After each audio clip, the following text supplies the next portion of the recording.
Our next speaker is Freddi Dogterom. She has considerable prowess as an accredited speaker. She's well known across Alberta and elsewhere. She's committed to Toastmasters. She serves as our club executive as Vice President of Public Relations. And she still craves feedback on her speeches from Toastmasters. So please take the time to fill out an evaluation form. The title of her speech, The Cremation of Sam McGee, addresses Pathways Project number 3, Research and Present. The purpose is to research either a new or known topic and present the findings in a well-delivered, organized speech. Speech content and style should work together. Time is 5 to 7. Help me welcome Freddi. Thank you, Ken.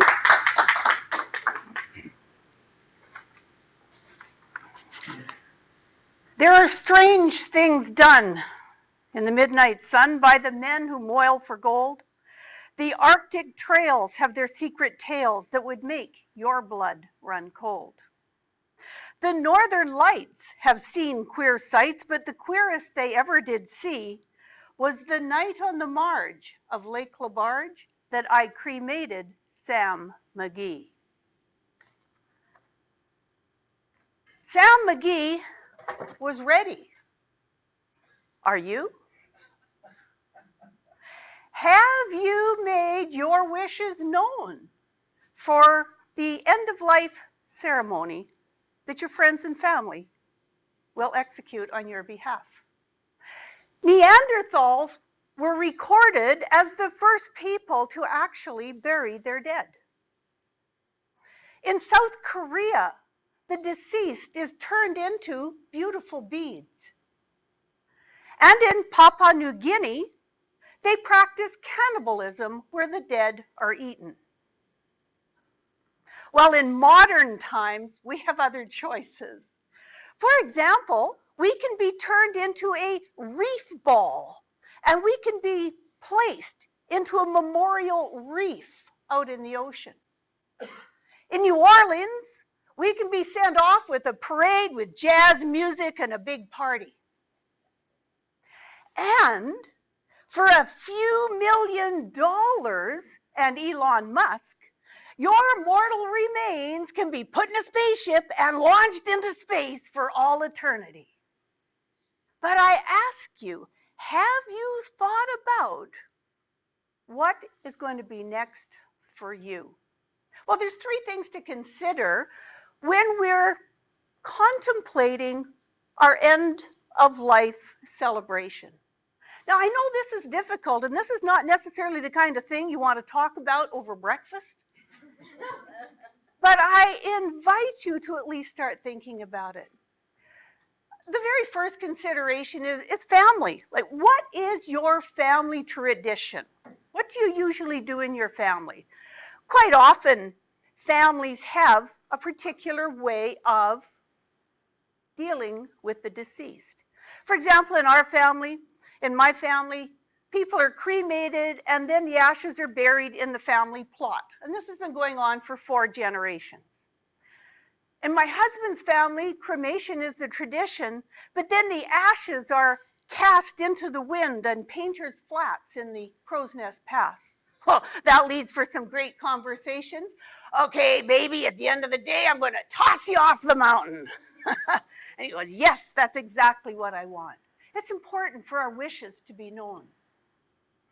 When my uncle suddenly and tragically passed away in a car accident, it was fortunate that he had already let the family know what his wishes were, because even in our grief, we were able to proceed to know what it was that he wanted.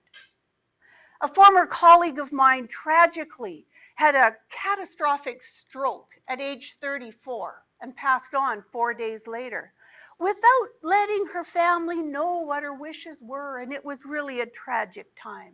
So talk about it in your family.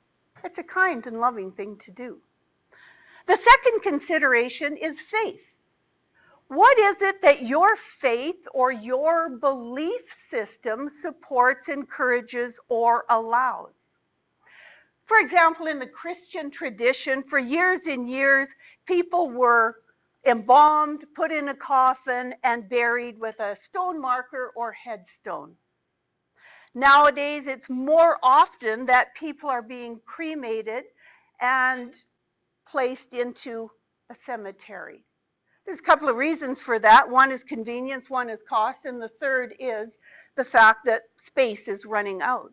So think about your faith tradition. What is it that your faith allows? What's really fun is in Ghana, the tradition is that you're sent off in a coffin that resembles some part of your life. So imagine this, a fisherman is sent off in a fish. A pilot is sent off in an airplane, and a salesman can be sent off in a giant shoe. How fun is that? But get to know what the traditions are. The third element are fads. What are fads or trends? What is it that folks are doing now? There's a lot of interesting things that people are doing.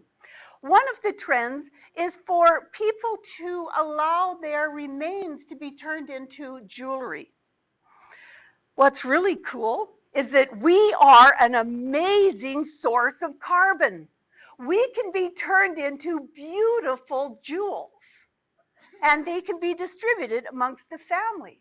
A friend of mine has a necklace with the ashes of her daughter in it, and every family member received it. So what you can do is to take a look around you at what some of the trends are. There's also people who are choosing not to have anything. No funeral, no service, no gathering, no celebration of life. They're just gone. But that's okay if that's what their wishes are. Even the city of Lethbridge is getting in on the trends. And we're starting to consider having what they call green burials, where the body is lovingly washed by the family, placed into a shroud, and buried in a environmentally friendly container, and we just go back to the earth. But I invite you to think about and consider in your family or with your family, what is it that are your final wishes? Your end of life desires might be an awkward conversation, but it is the single greatest, most loving act and conversation that you can ever have. I do not know how long in the snow I wrestled with the grisly fear, but the stars came out and they danced about, ere again I ventured near. I was sick with dread, and I bravely said, I'll just take a peep inside. I guess he's cooked. It's time I looked. And then the door I opened wide. And there sat Sam, looking cool and calm in the heart of the furnace roar. And he wore a smile you could see for a mile and said, please close the door. It's fine in here, but I greatly fear you'll let in the cold and storm. Since I left Plumtree down in Tennessee, it's the first time I've been warm. Mr. Toastmaster.